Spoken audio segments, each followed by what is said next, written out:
Welcome to Topper Talk, your number one Western Kentucky athletics podcast. I'm your host, Stephen Moffitt, and I'm joined by co-host Tyler Bailey. Hilltopper Nation, whether it's happening on the hill or on the road, grab those red towels, stand up and cheer, because it's up next on Topper Talk. All right, welcome back, and thank you for downloading and listening to another episode of the Topper Talk podcast, the official podcast of the Red Towel Trust Collective and a member of the College Huddle podcast community. If you're not already ready, make sure you give us a follow on all our social media accounts. And as always, we have to talk about our sponsor, and that is the Fireman Moving Company. They are the official moving company of WKU Athletics. Not only can they be trusted to move all the coaches in and out of Western, but they can move you anywhere nationwide. The Fireman Moving Company is owned and operated by firemen and is founded by WKU alumni. If you're looking to move sometime soon, give them a call at 270-791-1755 and get yourself a free quote, and I promise they will help you and make your life so much easier in any moving process you have, big or small, near or far. Just let the professionals do it, man. As always, I've got Tyler here with me, man. Tyler, you ready to jump into another episode of some position breakdowns? Yeah, man, I've been waiting for this one. Let's go. Before we do that, we have to get caught up with our Red Towel wrap-up, which is brought to you by the Trent Bedding Company. So let's get a word from Trent. Don't forget your headboard, pillows, and your sheets. We got everything you need for a good night's sleep. Number one on the same check, best of Bowling Green. All right. Hey! Twins, full, queen and king, mattresses for anything. Come and pick it out and we can bring it to your house. Have you sleeping real good before the weekend's out. Trent Bedding, Trent Bedding. It's just like a mattress store. Hey. All right, so with the Red Towel wrap-up, that song still gets me.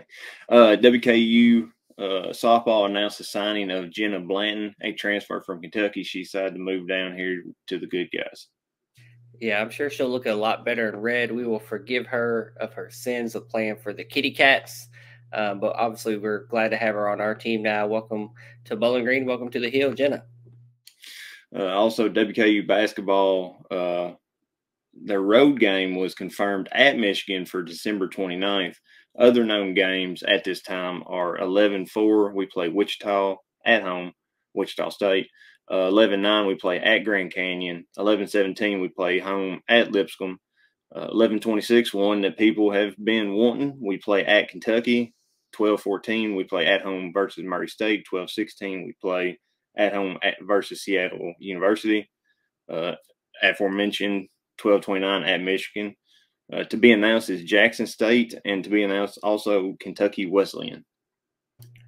Yeah, so the non-conference, the out-of-conference schedule is looking, pretty good in my opinion. I mean, Wichita State, obviously the return game, the WAC conference alignment series that we have Grand Canyon and Seattle, Murray State, we have the return game.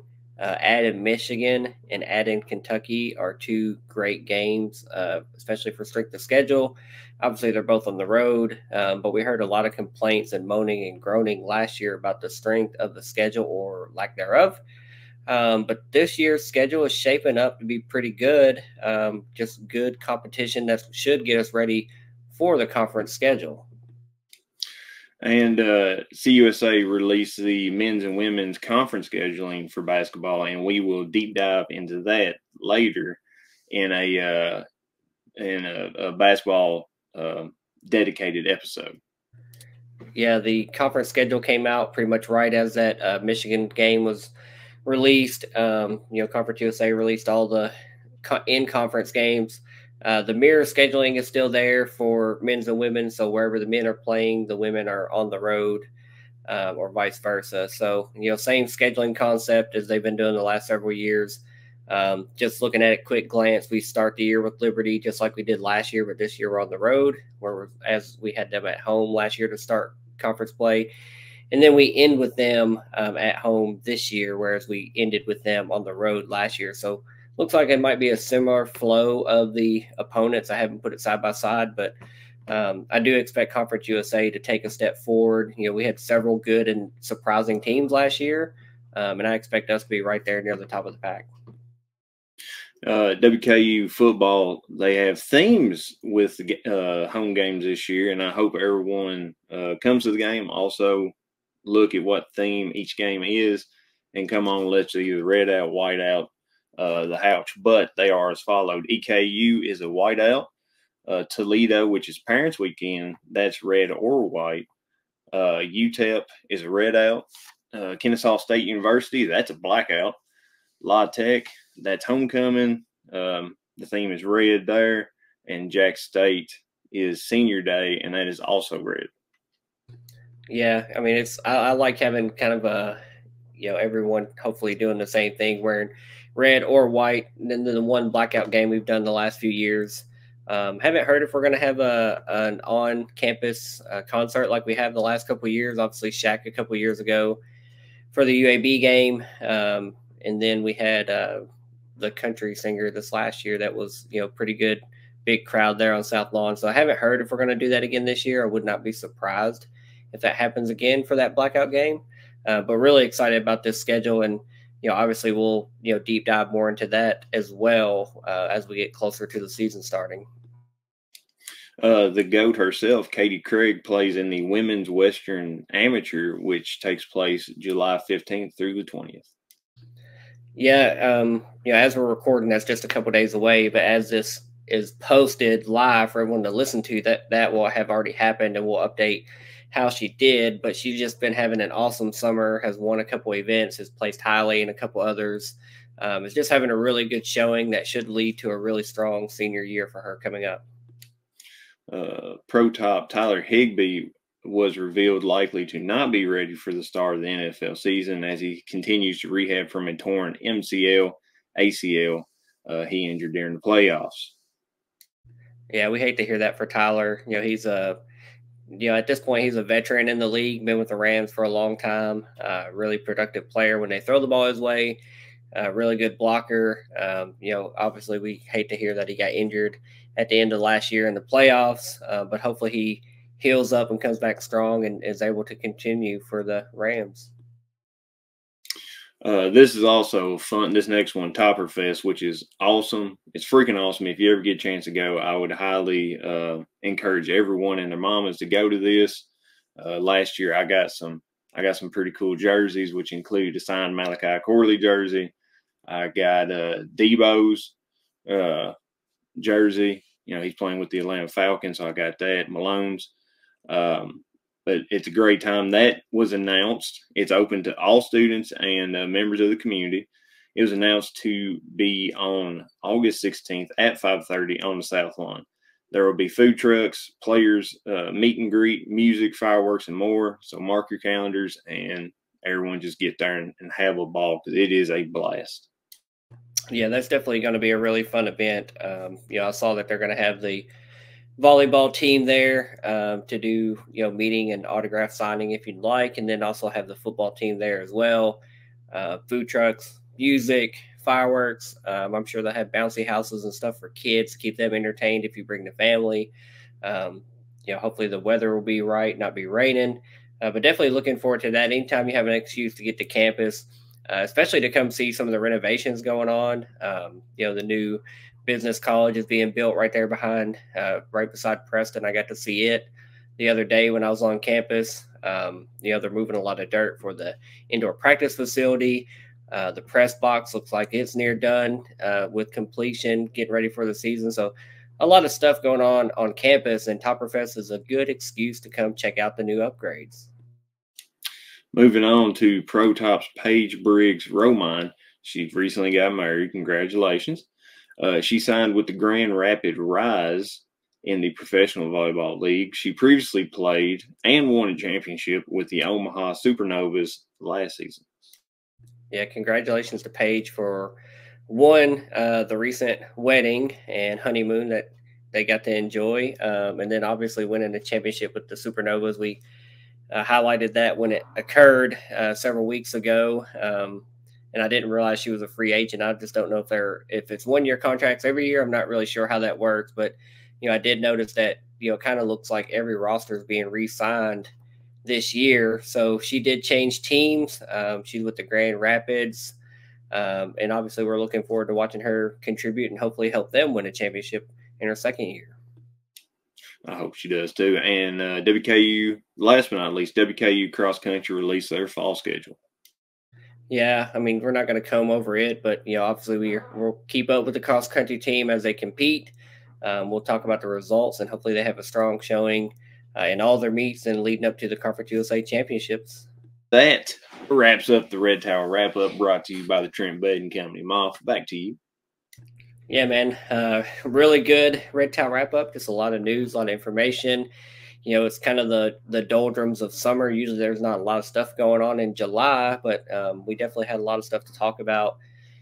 Pretty nice and neat that the basketball schedule is it feels like it's near completion, like we're getting close to it being released, whereas I think last year it didn't come out to the end of August or early September before we saw the full version of that schedule. So just a lot of really exciting stuff going on the Hill, obviously with our athletics. So just a good wrap up in general.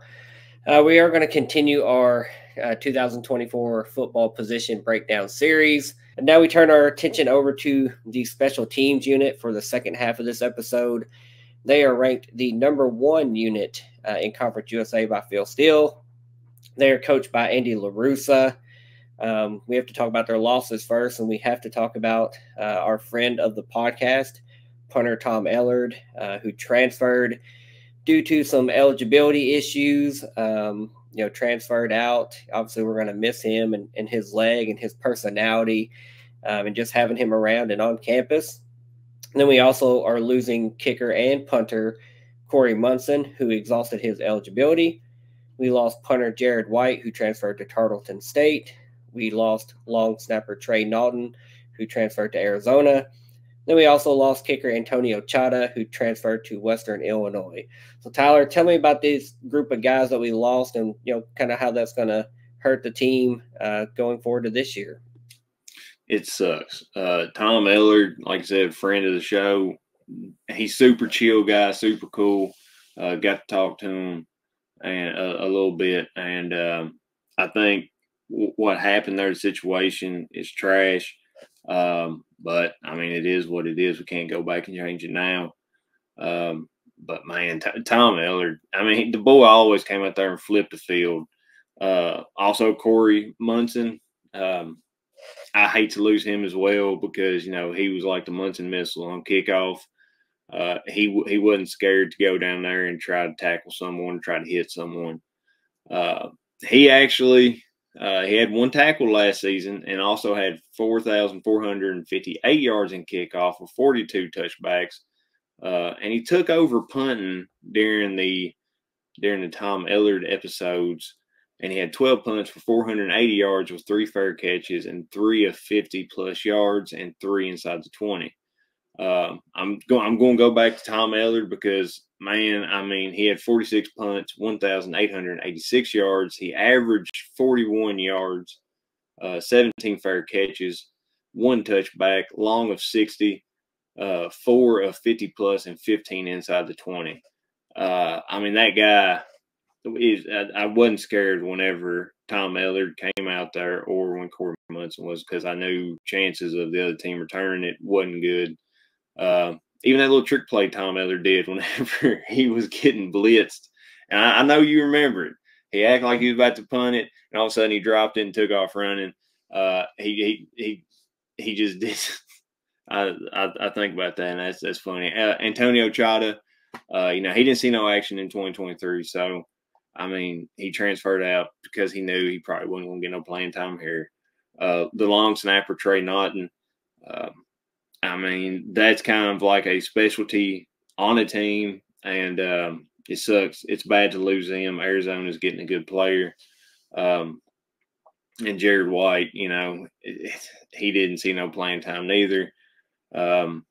It's pretty bad whenever you have a punter on the team and you replace him with a kicker. Because Corey Munson, I don't believe he had much punting experience coming into that section of the season. But I mean, you lose Corey, Trey, and Ellard. That's some experience gone. That it's going to be hard, I think, for us to get back. I hope we do, but man, it's just bad losing those guys. Yeah, we definitely lost a lot of experience. The legend Tom Ellard, Corey Munson, who started his career with a game-winning kick in a bowl game his freshman year, and then ended his career, filling in as the starting punter because of the Tom Ellard situation, like you said. And then, of course, we have a game-winning field goal in his last game in the famous Toastery Bowl, not kicked by him, but he still was, a very big part of that win, that comeback victory. So just a great career, and obviously a couple guys that we're going to miss. But we did add some talent. We lost 5 guys there. We've added several, and potentially good talent. So first of all, we added long snapper Drew Wilson. He's a transfer from Michigan State. We added kicker Jackson Smith. He's number 43. He's a 5'11", 204-pound redshirt sophomore. He transferred from UK. We will forgive him. Take off that awful blue. Put on some red. We added kicker Michael Buck. He's number 58. He's a 5'11", 163-pound freshman. He's a true freshman high school signee. We added kicker punter Riley Stevens. He's number 47. He's a 6'3", 182-pound redshirt senior. He's a transfer from Austin Peay. And then we added long snapper Colvin Price. He's a number 57. He's a 6'3", 215-pound true freshman out of high school. And then lastly, we added punter Cole Maynard. He is number 18. He's 6'1", 180 pounds. He is a redshirt junior, and he transferred here from North Carolina. So, a couple P5 guys in that mix, a couple guys, Jackson Smith and Riley Stevens that have some playing time and experience at their previous stops, and then a couple freshmen as well. So a good mixed bag of added talent. So, Tyler, what do you think about the guys we added to the roster to replace some of that talent we lost last year? Well, I think getting that long snapper, Drew Wilson, coming in from Michigan State, I still like to have the P5 experience out there until some of the freshmen, the freshmen come in and get some experience, maybe get stronger, get smarter at what they're going to do. I'm happy he transferred down here. Jackson Smith, I actually looked him up. Yes, he played at WKU, but he was also on the practice team. He didn't get no game experience, so it's going to be different to see how he comes in and how he adjusts to that. Hopefully, we don't have to see him much. Well, actually, yeah, Jackson. Never mind. I'm sorry. I'm hoping he comes in and he can pick up where we lost Corey Munson. But we also got Lucas Canario. So Riley Smith, he served as Austin Peay's kickoff specialist all 3 seasons. He averaged 61.7 yards on 208 attempts with 115 touchbacks. He was also the team's punter in 2023. He has 7 career tackles, so he's aggressive, like Corey, and 1 forced fumble. And he also kicked off 74 times for 4,619 yards with 47 touchbacks during the 2023 season for the Governors. He punted 58 times, averaging 42.7 yards per punt, with 11 traveling 50 yards plus, at 17 landing inside the 20-yard line. Boy got a leg on him, and I'd like to see his punt. If he comes in and has to punt, I'd like to see them punt numbers go up a little bit. But I ain't got nothing bad to say about him. Kobe Price, coming in being the long snapper as a freshman. I don't know if he'll redshirt or if he'll come in and start day one, but I'm excited to see what he's going to do. And Cole Maynard, I think I might talk about him a little bit later because I feel like his names won't come up again. But with those guys, I feel like Helton has been able to recruit. He's got a good blend of P5 or college experience with the new guys who will learn from them and get better through their college careers. Then we also have to talk about a couple more guys that are also on the roster. Maybe some depth chart guys. Maybe they see some field action if they can compete and earn their spot on the field. First, we have kicker Nolan McCord. He is number 49. He's a 6', 189-pound redshirt junior. And then we have long snapper Rex Robich. He's number 55. He is a 6'3", 225-pound redshirt junior. Well, Tyler, what about these guys? What do they bring to the team and the unit? Rex Robick and Nolan McCord, both of them are redshirt juniors. Last year they didn't see no playing time. But before WKU, I know Robick, he spent 2 years at Mississippi State, and he appeared in 6 games during the 2022 year with the Bulldogs. And Nolan McCord, because we had Corey Munson, he kind of was put back on waiting, and that's what he did. And I know he's hungry for his spot, but we had Lucas Canario come in and do field goals, and we had Corey Munson on kickoff. So, he actually had he had to wait for his chance, and maybe this year he'll finally get it. I hope he does, because you sit there and you put time in. Nothing's given, everything's earned, and I hope he's put in the work to earn it. I think we have a lot of depth in this unit. I think we have several guys that can both kick or punt, or do both, and be kickoff specialists. So I think we won't, find ourselves in a position where, if our punter gets hurt or can't play for whatever reason, like we had last year, where we're not scrambling and putting our kickoff specialist in that position kind of last minute. I think we have several guys that have been there, done that, punted, have experience, and could step up, just next man up, just the same way that Corey did last year, but maybe be a little bit more comfortable coming into that position immediately with little notice if needed. Let's talk about the projected starters. The projected starter at kicker is Lucas Canario. He's number 17. He's a 5'11", 175-pound redshirt sophomore. Obviously, we know him from last year. Had a really great season. The projected starting punter is Cole Maynard, number 18. Earlier, we talked about him being the transfer from North Carolina. We're not really projecting or talking about, who may be the starting long snapper. We've got several options on the roster there. I would probably lean Rex Robich if I was going to pick one. But we have several guys with experience, a couple freshmen. So it could be a number one of those guys. And then, the kick returners and punt returners, with so many new additions, transfers, and people getting healthy from last year, usually that's going to be, one of your small, quick wide receivers. No telling who that could be. Could be Easton Messer, Mike Matheson, or just a new freshman coming in, trying to get on the field any way they can. So, but I still feel really good about this unit overall, especially, being the number one unit in the conference. That is pretty impressive, especially being that we lost, 2 starters in Corey Munson, and obviously Tom Ellard. So really excited for this group. Tyler, what do you think about these projected starters for next season? All right, so Lucas Canario, he comes in. Last year, he had the 2023 Conference USA honorable mention, the 2023 Conference USA all freshman team, and he got the Conference USA Special Team Player of the Week in September 4th. He stepped into the kicking duties and played in all 13 games. He was 9 out of 12 on the field goals during the season and perfect 47 of 47 on PATs.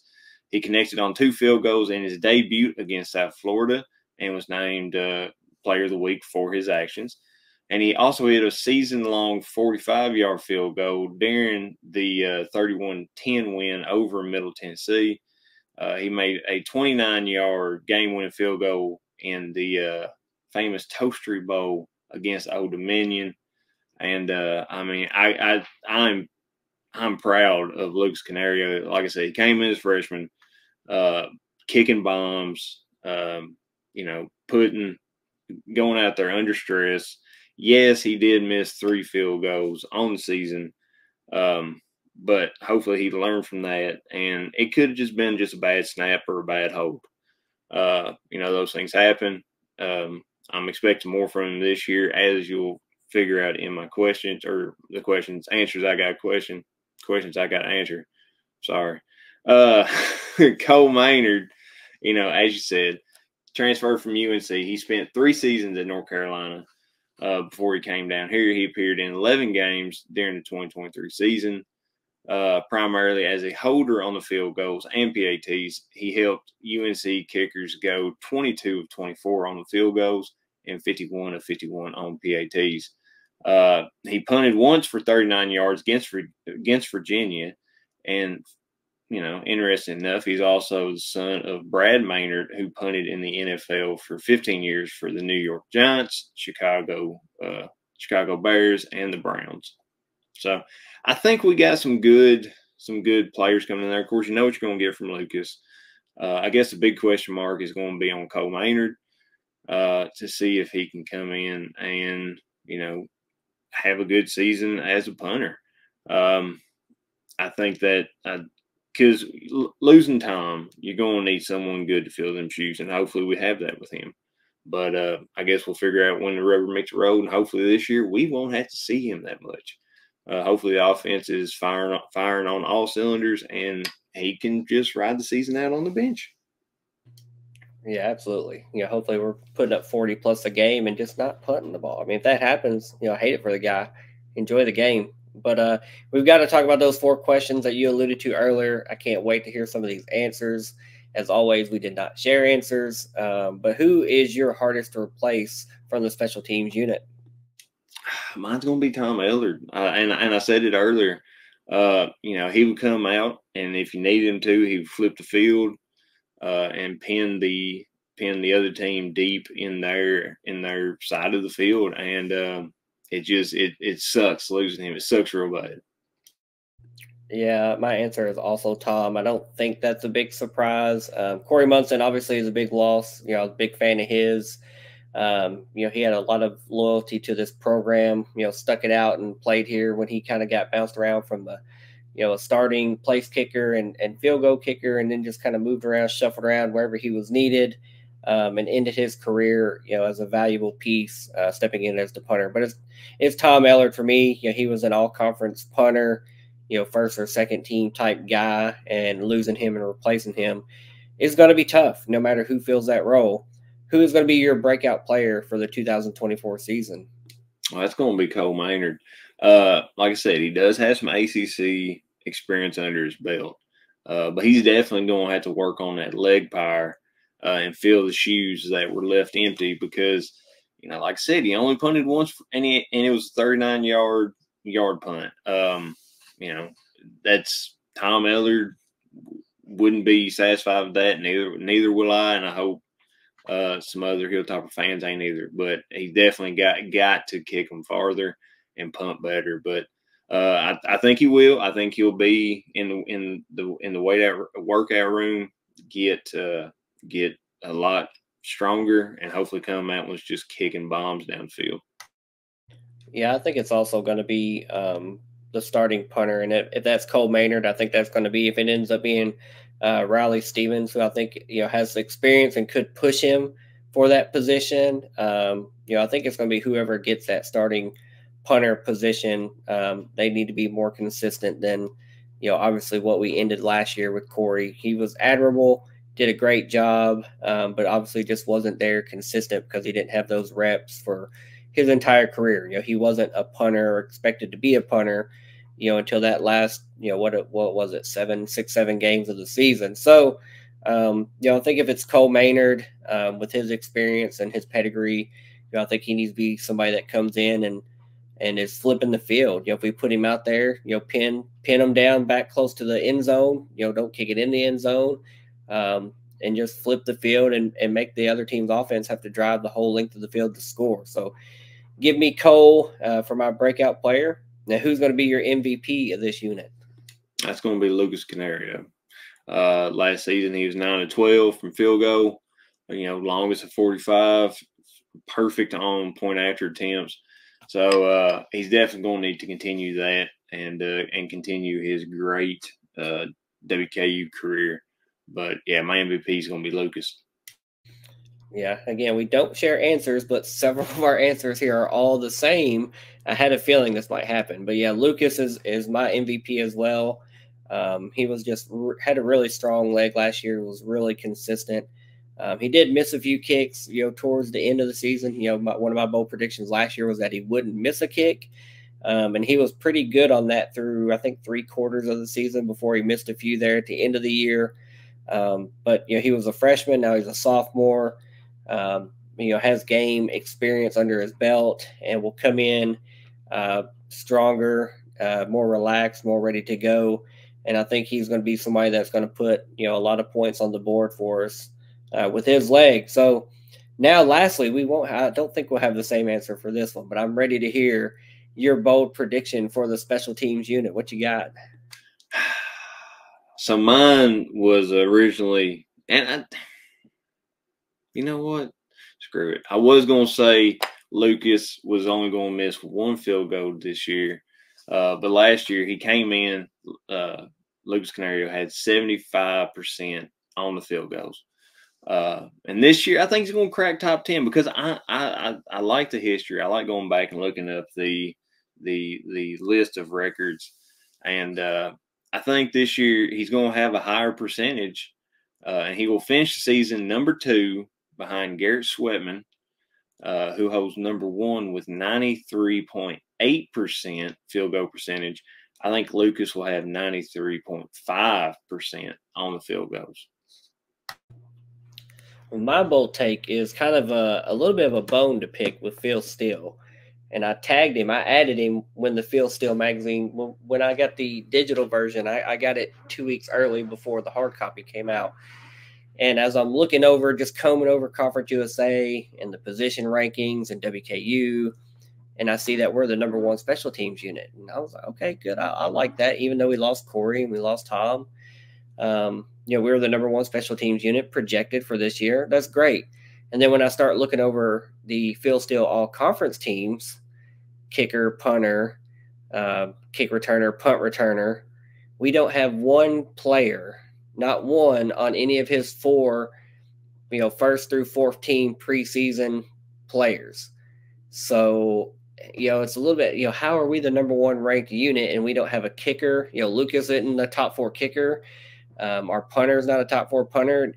Our kick returner, Easton Messer, had an amazing returning season last year.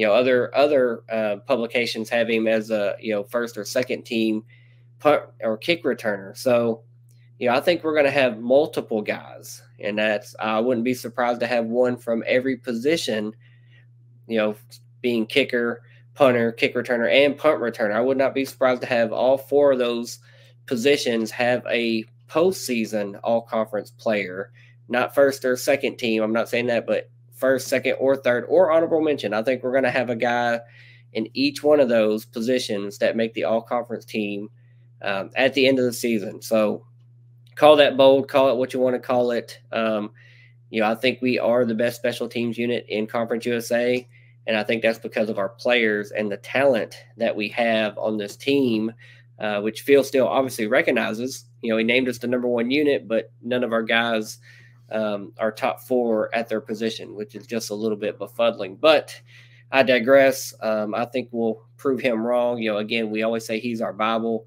We lean on him. We trust him.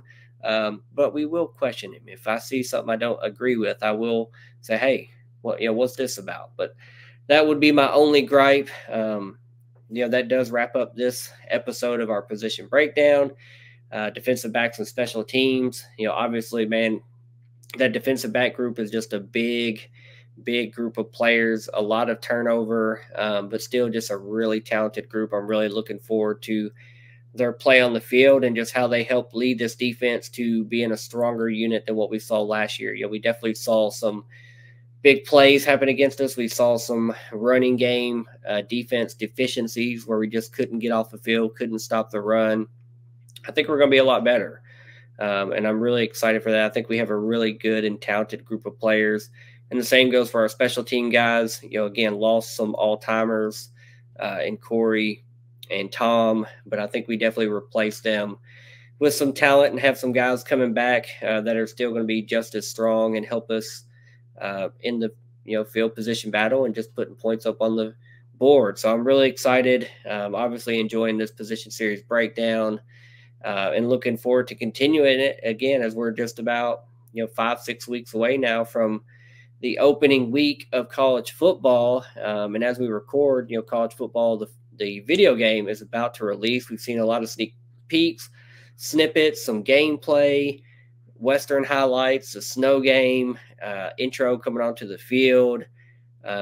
Just as we're recording now, I just posted some uniform sneak peeks and our overall rating. So, that's obviously going to be a nice time filler for the next several weeks, getting ready for the college football season. I'm sure we'll all be simulating playing Alabama at Alabama. I'm sure we'll all be stomping them, 60-0, 60-6. That score sounds familiar. Oh yeah, we beat Marshall a few years ago by that score. So really looking forward to that game coming out and obviously getting to play and just, check out all the new features and the better graphics and just everything that we hope it is. I'm excited for it. And I'm obviously excited for the real college football season being right around the corner as we get ready for it. So Tyler, hit us with your final words and take us on out of here. Yeah, you're right. I'm definitely going to get it whenever it comes out day one. And I will have, I think I'll allow Alabama to get maybe 21 points, but it's just going to be in garbage time there at the end after we're done blowing them out.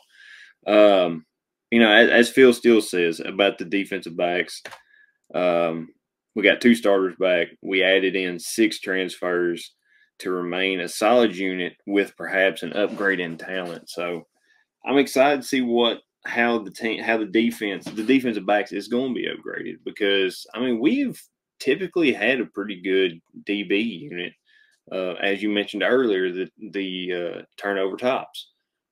We've been doing good in that statistic the last few years, and I'm excited to see how it's going to get better this year. Special teams, if you look at the ranks the last 6 years, in 2022 we were ranked 45th by Phil Steele. In 2023 we were ranked 75th, but that's a long way from 2018 when we was ranked 120th. So it seems like we've been getting better, special teams, and I feel like with Lucas coming back and to start his second year, I think he's just only going to get better. I'm excited to see what the punter situation is because you're right, Riley Stevens coming in. He's done good. He did good at Austin Peay. And, Cole Maynard, that's not a given that he is going to be a starter. So that's a good battle to watch. But, I'm just excited about the college football season coming too. And you're right, doing this position breakdown is great. And like I said, it makes me a better fan because I look at the numbers, I look at the names, I get to learn what they have done, what they can do, what they're going to do, pretty much, and how they rank on the team as the number of tacklers, the games they played, pass breakups, interceptions, forced fumbles, fumble recoveries. So, it just makes me a better fan. I hope it's helping everybody else too. But with that, everyone, I'm excited to see what y'all are going to do on WKU on College Football 25 because it's been 10 years. I sold my NCAA football game, NCAA 14, a few years ago. I was stupid. Wish I'd kept it. But, man, I'm excited to run out there with the chrome domes on, all red or all black jerseys, swapping it up a little bit. And I think I'm going to have me a Moonshine Throwdown rematch before the game actually happens. And I don't think Marshall's going to like it. I think that's going to be pretty embarrassing for you. And if anybody wants to play, I will throw down with you. KD, I'm looking at you. So with that, I'll say I hope everyone has a great week. And Moff, who has it better than us? Nobody, buddy. You know it. Let's go Tops. Go Tops. Later, guys. See you.